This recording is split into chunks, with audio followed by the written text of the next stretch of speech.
안녕하세요. 정신분석의 뜰입니다. 비혼의 주의와 해석 같이 공부하고 있는데 오늘 7장입니다. 담는 것과 담기는 것에 대해서 한번 살펴보도록 하겠습니다.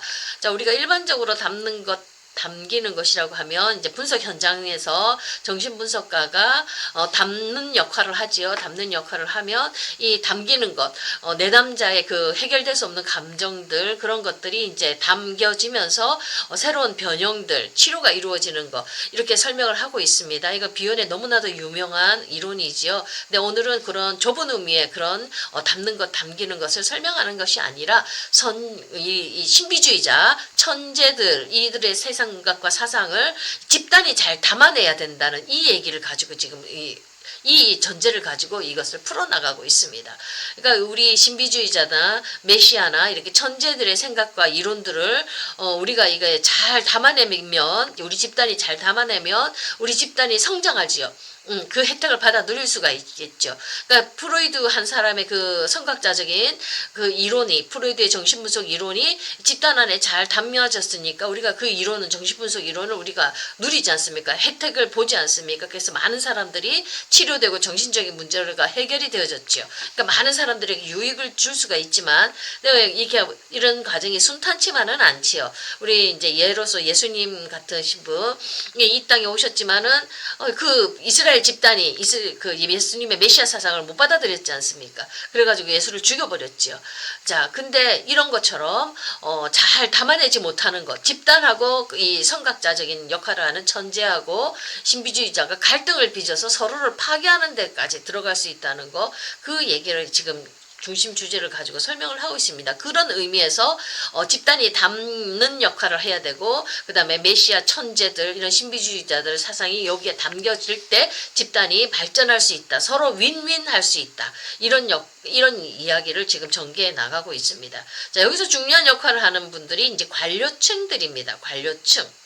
이 관료층을 이제 이분은 비오는 뭐라고 얘기를 하냐면 정신분석 학회에 소속된 어떤 그런 학자들을 얘기하겠지요. 어떤 국가나 국가들의 집단은 요런 어떤 중심적인 위치에 있는 사람들, 권력을 조금 행사할 수 있는 이런 사람들, 학회에 소속돼 있던 그런 조금 더 그 책임을 가지고 있고 권력을 가지고 있는 그런 분들을 이렇게 관료층이라고 얘기를 하고 있습니다. 자, 이 관료층은 천재를 대신할 인력을 발굴해서 집단에 공급할 책임을 가지고 있다고 얘기를 하고 있습니다. 관료층의 그 활동 중에 하나는 규칙, 이런 법칙을 마련해서 이거를 이제 그 집단들에게 제공한다는 거. 이런 규칙을 통해서 직접 이제 정신분석적이 되는 것을 경험하기에는 한계가 있는 사람들이 이런 정신분석에 관해서 알게 되고 이를 서로 나눌 수 있다고 이렇게 얘기를 하고 있습니다. 그러니까 정신분석 학계뿐만 아니라 다른 집단들도 있겠지요. 어떤 집단 안에 새로운 사상들이 들어오면 이것을 중간에 소개해주고 규칙을 만들어줄 수 있는 관료층이 있어서 이분들의 관료층이 그러니까 그 천재들과 집단 사이에 중간 역할을 하시는 분이죠. 이 이론을 소개하고 그다음에 이 이론이 잘 적용될 수 있도록 규칙을 제공해 주어서 이걸 잘 먼저 간 사람들의 천재들의 사상을 잘 알지 못하는 사람들이 이거에 대해서 경험하고 알 수 있고 혜택을 누릴 수 있도록 이 중간 역할을 해줘야 된다는 얘기를 하고 있습니다. 자, 이렇게 이제 이 집단 구성원들이 이제 능력이 다르지 않아서 직접 참여할 수 없었던 경험을 이렇게 경험할 수 있도록 해주는 거, 안내해주는 역할을 이제 이게 중간 계층인 관료층이 해줘야 되는데 이제 이분들의 역할이 제대로 잘 되지 않을 때는 이게 갈등이 막 빚어지겠지요. 이 천재들을 이제 소개해주는 역할을 하는 거니까. 자, 이래서 이제 이 집단, 이 중간 역할, 안내해주는 역할을 이제 관료층이 해주고요. 자, 이 집단은 또한 집단을 유지하고 활성화하기 위해서 천재가 필요하다는 겁니다. 이 뭔가 발전되어지 나가지 않으면 집단은 자꾸 정체될 수밖에 없겠지요. 그러니까 이 집단인들은 또 해야 될 역할이 뭐냐면 천재가 집단에 소속하는 것에 거부감을 갖기보다는 호감을 느낄 수 있도록 그리고 천재가 집단에 소속하는 것을 방해하기보다는 장려할 수 있는 규칙을 이렇게 제공을 해줘서 그들의 이론들이 우리 실생활에 쓰일 수 있도록 이렇게 해줘야 된다고 이렇게 얘기를 하고 있습니다. 자, 이 천재가 나타났을 때 그 생각들은 당연히 급진적일 수밖에 없지요. 우리 기존에 알지 못했던 것들이 이렇게 말을 하는 거니까 이 천재가 났을 때 우리 충격을 받지 않습니까? 쉽게 받아들일 수 없거든요. 근데 이 관리계층들이 그 충격을 견뎌낼 수 있도록 그 역할을 해줘야 된다는 걸 얘기를 하고 있습니다.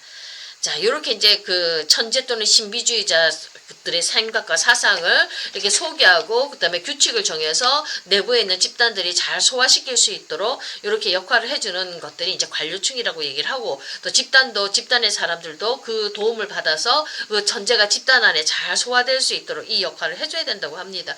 근데 천재들도 또한 마찬가지로 이분들도 혼자 살아가는 존재는 아니지요.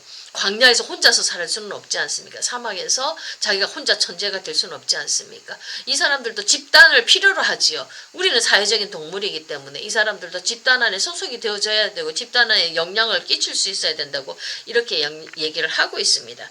자, 이 신비주의자들, 이런 천재들하고 기존 제도 사이에는 계속 이렇게 갈등이 벌어지는데, 이 갈등이 때로는 이 사람들은 이 갈등이 때로는 이게 굉장히 파괴적으로 갈 수 있다는 얘기를 하고 있거든요.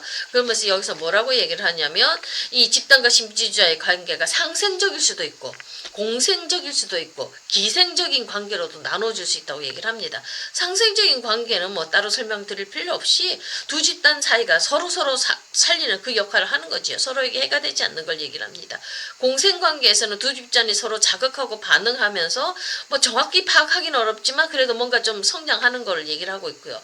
기생관계에는 두 집단 모두 파괴하는 걸 얘기를 합니다. 서로 죽이는 겁니다. 여기에서는 시기심이 작용을 하기 때문에 이 시기심이 지배적인 이 집단과 개인이 서로를 죽인다는 겁니다. 그래서 서로 간의 성장이 이루어질 수가 없고 파괴로 들어가는 거죠. 그러니까 공생관계에 있을 때 집단은 신비주의자에 대한 적개심과 애정을 모두 갖고 있습니다.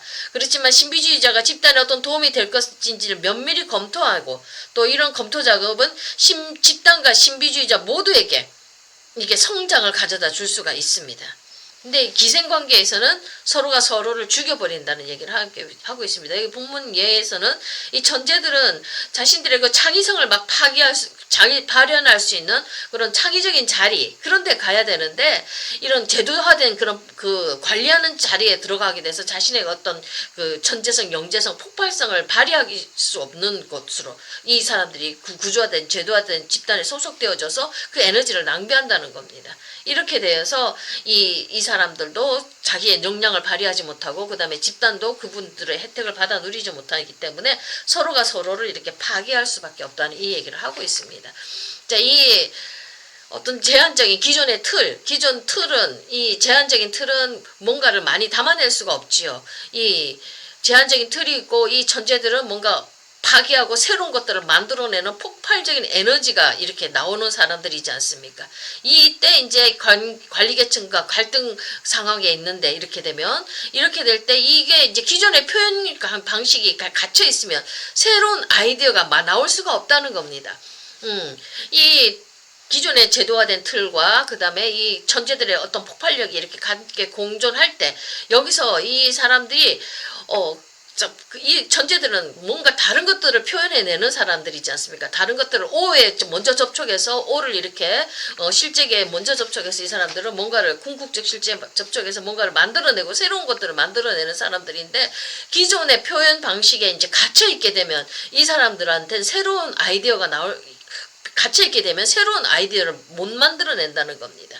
그러니까 시대에 뒤떨어진 예술 형태와 표현이 나온다는 겁니다. 이럴 때 이걸 뚫고 이것을 뚫고 새로운 표현을 할 수 있도록, 그 다음에 새로운 기존 표현 양식 말고 천재들에 의해서 새로운 표현, 새로운 이론, 새로운 사상들을 전개해 나갈 수 있도록 이 장을 마련되어지고, 그것이 우리가 잘 조절해서 함께 공존해 나갈 때는 그분들의 그런 것들을 통해서 우리 집단들도 혜택을 누릴 수 있다고 이렇게 얘기를 하고 있습니다. 그러면서 이 집단 속에서 사람들은 각자 안에 그 분리가 되어져야 된다는 얘기도 또 하고 있거든요. 나의 그런 어떤 초자적인 그런 과대한 이상향 그런 것들을 하고 자신이 우월하다는 그런 망상적인 생각, 뭐 망상까지는 아니지만 그런 생각들을 하고, 그 다음에 나 자신의 어떤 그 평범하지 않고 나는 비범하지 않고 나는 평범한 사람이라는 걸 깨달아야 되고요. 나는 천재는 아니라 내 자신의 어떤 면에 대해서 깨닫고 거기서 스스로 이제 좀 분리되어져서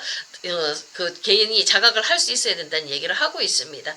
자기의 그 과도한 자기 자신에 대해서 이렇게 그게 분리가 안 되어져 있으면은 이것들을 이 사람들이 자기가 전지전능하다 생각하고 이상화되어져 버리면 이것이 이제 집단으로 이제 투사가 되어져 가지고 좀 문제가 나온다, 이렇게 행동화가 나온다, 이렇게 얘기를 하고 있습니다. 그런 것들은 이제 조금 더 다시 책을 보시면서 좀 더 살펴보시면 될 것 같고요. 이제 결론적으로 말씀드릴 것 같으면은 이 천재들의 그 아주 독특한 사상들이나 이런 새로운 것들에 대해서 우리 집단들이 잘 받아들이고 혜택을 누리기 위해서는 이런 중간 계층들, 이분들의 노력들이 필요하다는 거. 잘 우리 그 충격적이지 않습니까? 그분들의 내용이. 근데 그런 것들을 이 관료 계층이 잘 규칙화시켜서 제도화시켜서 우리 보통 사람들이 받아 누릴 수 있도록 해줘야 되고, 그리고 우리 보통 사람들은 자신의 한계들을 인정하면서 이분들을 이렇게 한계를 인정하지 않을 때 그 문제가 생기는 거거든요. 분리되어서 자기 자신을 보면서 그 사람은 그 사람, 나는 나, 이렇게 분리되어서 볼 수 있다는 그런 것들이 좀 필요하다고 이렇게 얘기를 하고 있습니다. 그러니까 천재를 천재로서 인정해 주라는 그 얘기죠. 자, 오늘은 여기까지 하겠습니다. 감사합니다.